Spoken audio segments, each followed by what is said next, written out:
warahmatullahi wabarakatuh. Kembali lagi dengan saya dan ada Mbak Anin. Ya, kemarin dia juga sudah tampil di story farmasi ya, di vlog itu ada ODP. Nah, ini udah kelihatan jelas, mukanya udah kelihatan jelas ini. Ya, seorang dosen, seorang apoteker di suatu rumah sakit terkenal di Palembang, calon beauty vlogger ya, semoga sukses. Oh, rencana. Jadi semuanya itu mau diambil ya, semuanya diambil. Mau buka catering, mau buka salon, semua. Nah, kita membicarakan analgesik ya tadi ya. Tadi yang diomongkan analgesik. Analgesik itu sangat banyak digunakan ya, sangat banyak sekali penggunaannya. Ini kalau menurut Mbak Ani nih, buat atau pesan-pesannya kalau kita mengkonsumsi analgesik itu sebenarnya yang paling penting yang harus diperhatikan itu apa? Pertama, karena tadi sudah kita bahas ya, kalau nyeri itu kan persepsi. Jadi bisa aja kena tusuk jarum itu udah nyeri, tapi ada yang jatuh bahkan dia ngerasa nggak nyeri, ya? Berdiri langsung. Jadi penggunaan analgesik itu kebutuhan dari tiap-tiap orangnya. Apakah memang nyerinya nggak bisa ditahan atau memang atau berarti dia harus diberikan obat-obat analgesik, atau sebenarnya cuman didiamkan aja kan nyeri itu akan hilang sendiri, karena dia kan didiamkan aja kan nyeri itu akan hilang sendiri karena kecuali kalau memang ada cedera yang harus diobati. Nah, ini aku pernah punya pengalaman ya, tahun 2006 itu Jogja mengalami gempa hebat, banyak korban di situ yang jelas. Saya melihat di jalanan setelah gempa itu subuh, jam 7 jam 8 saya itu keluar. Nah, di situ tuh masyarakat panik karena ada tsunami. Ini serius, ini kisah nyata. Nah, di jalan itu dari Malioboro ya, dari arah stasiun Tugu ke arah Keraton, itu kan harusnya dari utara ke selatan jalannya. Tiba-tiba berbalik arah. Dari selatan itu ke utara semuanya. Nah, apa yang terjadi? Orang itu ya ketumbur, ketabrak, dia jatuh, berdarah gitu ya. Tapi karena menghindari isu tsunami yang harus segera bergerak ke arah Gunung Merapi waktu itu yang lebih tinggi, orang ketabrak, jatuh, berdarah, bangkit lagi. Iya. Itu kan luar biasa. Berarti nyerinya tadi udah nggak ngerasain gitu ya. Iya. Itu persepsi yang kayak apa ya? Persepsi itu tadi, karena persepsi nyeri itu kan emosional dari diri sendiri. Kalau ditinggal menikah itu nyeri apa, Mbak? Nyeri hati. Selamat tinggal kekasih yang ku sayang hari ini. Jadi yang kedua yaitu menjelaskan tentang definisi dan klasifikasi analgesik. Nah, apa sih analgesik itu? Ya, tadi sudah saya singgung sedikit di depan. Jadi analgesik itu definisinya adalah obat-obatan yang digunakan untuk mengurangi sensasi nyeri, tapi tanpa menghilangkan kesadaran. Jadi analgesik itu untuk menghilangkan nyeri tanpa menghilangkan kesadarannya. Sekarang ada yang tahu nyeri itu apa? Nah, nyeri itu adalah perasaan atau emosional yang tidak menyenangkan yang berkaitan dengan kerusakan jaringan. Nah, jadi nyeri itu persepsi dari masing-masing orang. Bisa aja saya kena cubit sedikit itu udah nyeri, tapi ada orang itu yang ketusuk paku pun dia nggak ngerasa nyeri. Jadi nyeri itu adalah persepsi, atau persepsi itu perasaan dari orang-orang itu sendiri. Nah, makanya untuk penilaian nyeri itu berdasarkan nah, ini yang di bawah ini itu adalah assessment atau form untuk penilaian nyeri atau alat untuk menilai nyeri. Jadi skala nyeri itu ada 0 sampai 10. Nah, lihat dia nyerinya bagaimana, apakah dia nyeri sedang, atau nyeri berat, atau nyeri ringan, itu berdasarkan dari ekspresi dari tubuhnya, atau diminta orang itu menunjukkan dia itu nyerinya di mana. Jadi nyeri itu adalah persepsi dari masing-masing orang. Untuk mengobati nyeri tadi, ada yang namanya analgesik. Analgesik itu tadi adalah obat-obatan yang digunakan untuk mengatasi nyeri. Analgesik itu sendiri terdiri dari dua jenis, yaitu periferal dan sentral. Kalau periferal digunakan untuk nyeri sedang, nyeri ringan sampai sedang. Nah, bekerjanya di mana? Bekerjanya karena dia periferal, berarti di sistem saraf tepi. Nah, sedangkan yang kedua itu adalah analgesik sentral. Analgesik sentral itu nama lainnya adalah analgesik narkotika. Biasanya digunakan untuk nyeri sedang sampai berat. Nah, bekerjanya di mana? Bekerjanya di sistem saraf pusat. Nah, kalau bisa dilihat di sini klasifikasi nyeri itu, klasifikasi analgesik itu ada periferal dan sentral. Nah, kalau dilihat dari gambar ini adalah gambar anatomi tubuh manusia. Jadi yang namanya analgesik sentral berarti dia bekerja di sistem saraf pusat. Apa aja sistem saraf pusat itu? Ada otak dan medula oblongata. Sedangkan kalau analgesik perifer itu bekerjanya di mana? Di jaringan-jaringan di saraf-saraf tepi, di bagian bawah, di bagian yang warna merah itu. Sedangkan kalau untuk sistem analgesik narkotik itu bekerjanya di garis yang warna hijau tadi, di sistem saraf pusat, yaitu di otak dan di medula oblongata. Nah, kita akan bahas satu-satu analgesik narkotika dan analgesik non narkotik atau analgesik perifer. Nah, ini contohnya dari analgesik narkotika: kodein, fentanyl, morfin, dan sulfentanyl. Nah, kalau kalian bisa lihat nih, bisa lihat dari kemasan obat ini, kira-kira apa yang sama dari kemasan obat itu? Yang menjadi spesifik dari kemasan obatnya. Oke, benar. Jadi yang menjadi spesifik dari kemasan-kemasan ini adalah tanda bahwa dia tanda palang merah itu yang menyatakan bahwa obat-obat ini termasuk dalam golongan narkotika. Kemudian ada juga petidin dan hidromorfin. Nah, ini adalah mekanisme analgesik narkotik. Nah, bagaimana sih yang kodein seperti kodein tadi, hidromorfon dan lain-lainnya itu dapat memberikan efek untuk menghilangkan rasa nyerinya? Nah, sudah disinggung kalau tadi analgesik narkotik itu bekerja di sistem saraf pusat, yaitu di medula oblongata dan di otak. Oke, bagaimana jadi mekanisme dari analgesik narkotik tadi?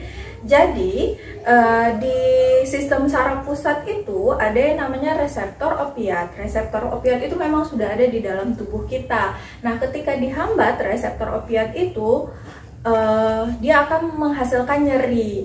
Nah, jadi mekanisme kerja dari analgesik narkotik seperti kodein, morfin dan lain-lainnya tadi, dia bekerja agonis terhadap reseptor opiat tersebut. Nah, reseptor itu terdapat 3, reseptor mu, kappa, dan reseptor.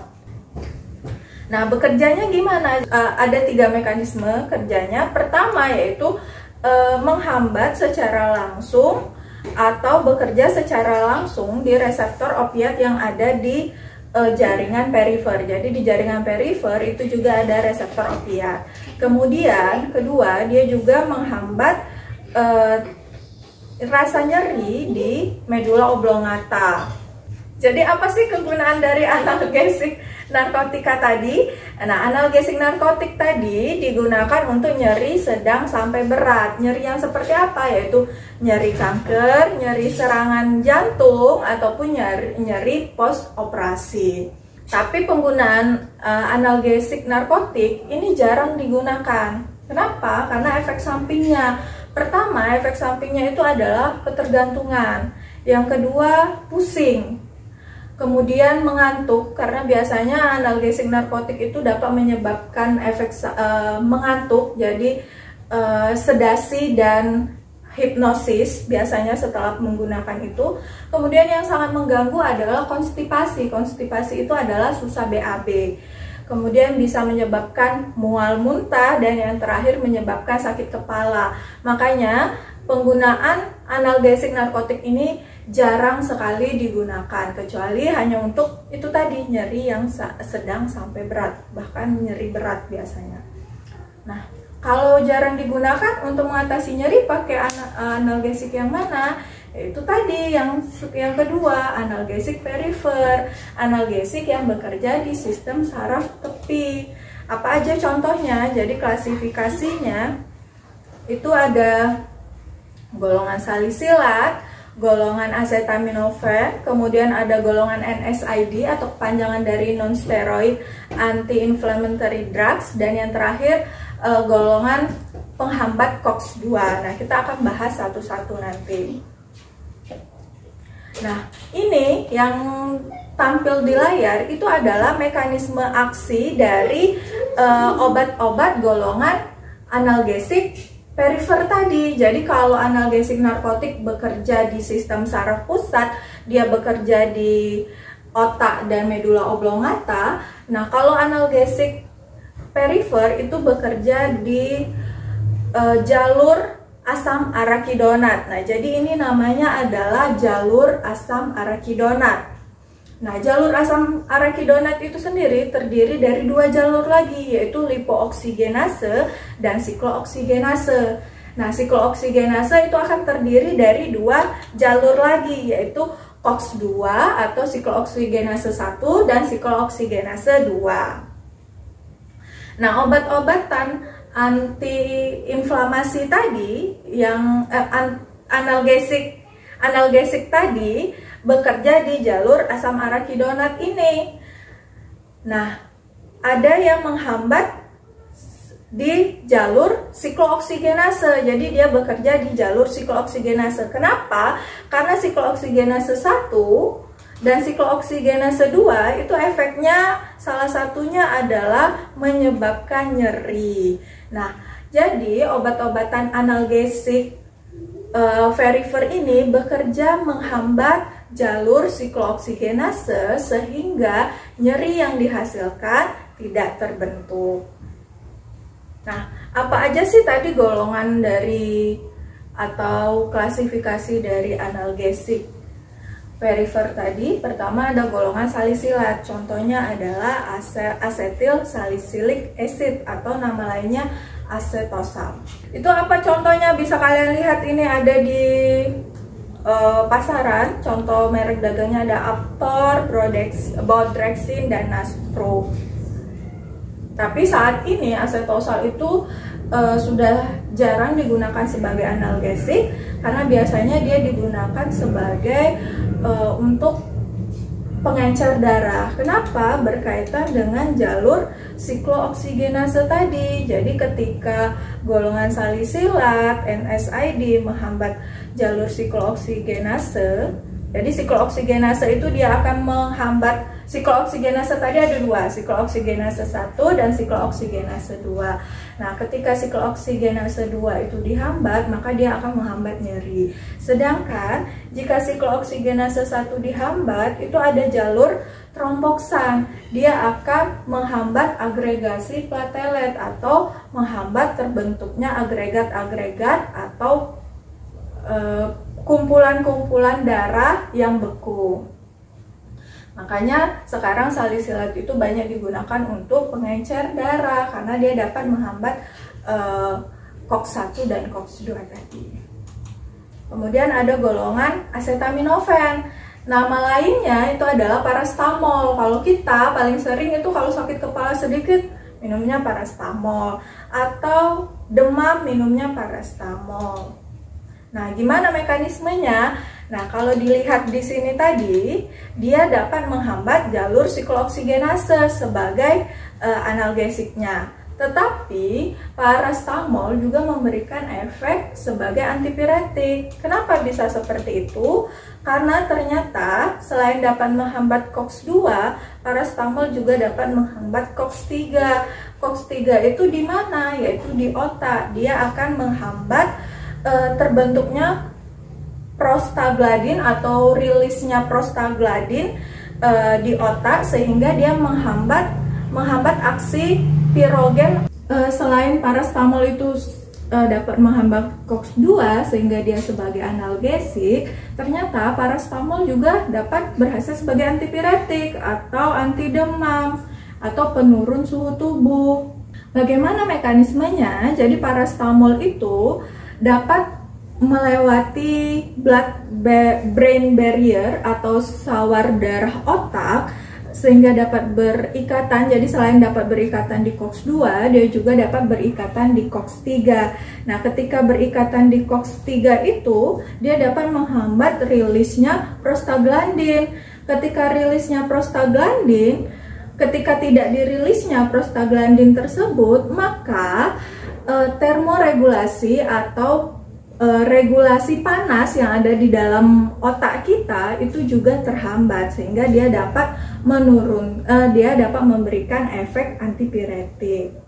Kemudian yang ketiga itu ada golongan NSAID atau non-steroid anti-inflammation drugs. Nah, apa aja obatnya? Yaitu ada golongan diclofenac, ibuprofen, indomethacin, ketorolac, meloxicam, asam mefenamat, dan naproxen. Nah, pada golongan ini selain memberikan efek analgesik, dia juga memberikan efek anti-inflamasi. Inflamasi itu apa? Inflamasi itu bengkak. Jadi biasanya kalau misalnya kita terjatuh selain sakit, biasanya akan memar-memar. Nah, analgesik antiinflamasi itu bagian dari yang memar-memar tadi. Nah, obatnya apa contohnya?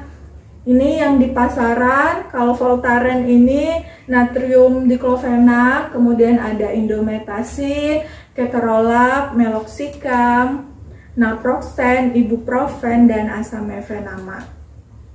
Nah, itu tadi golongan tentang NSAID. Golongan yang terakhir yaitu penghambat siklooksigenase 2. Jadi kalau 3 golongan sebelumnya, salisilat, NSAID, dan parastamol, dia menghambat COX-1 dan COX-2. Nah, yang di klasifikasi ketiga atau bagian keempat, dia hanya menghambat siklooksigenase 2. Jadi kalau kalian masih ingat tadi pathway asam arakidonat atau jalur asam arakidonat itu ada COX-1 dan COX-2. Nah, pada klasifikasi keempat ini dia hanya menghambat di COX-2. Nah, kalau kalian bisa lihat, kalau NSAID itu salisilat dan lain-lain, dia dapat menghambat COX-1 dan COX-2. Nah, kalau siklooksigenase 2, kalau yang klasifikasi keempat ini dia hanya menghambat di COX-2, karena tadi nyeri itu, regulasi nyeri itu berada di jalur siklooksigenase 2. Terus kenapa COX-1 dihambat juga oleh NSAID?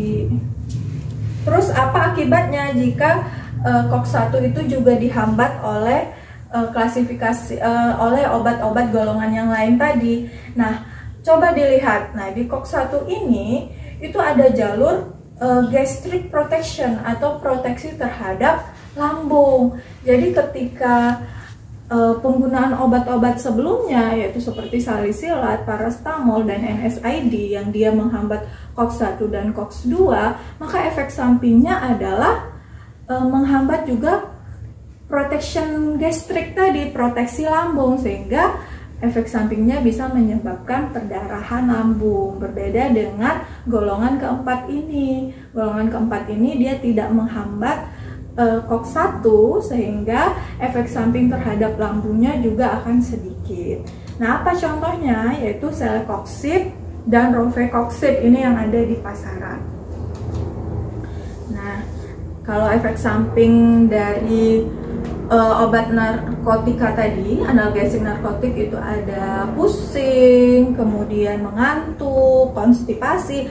Kalau efek samping dari yang non narkotik itu tadi sudah saya singgung. Pertama adalah perdarahan lambung, kemudian bermasalah pada ginjal, hipertensi atau stroke.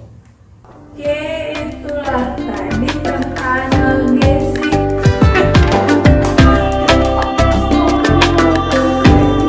Baik.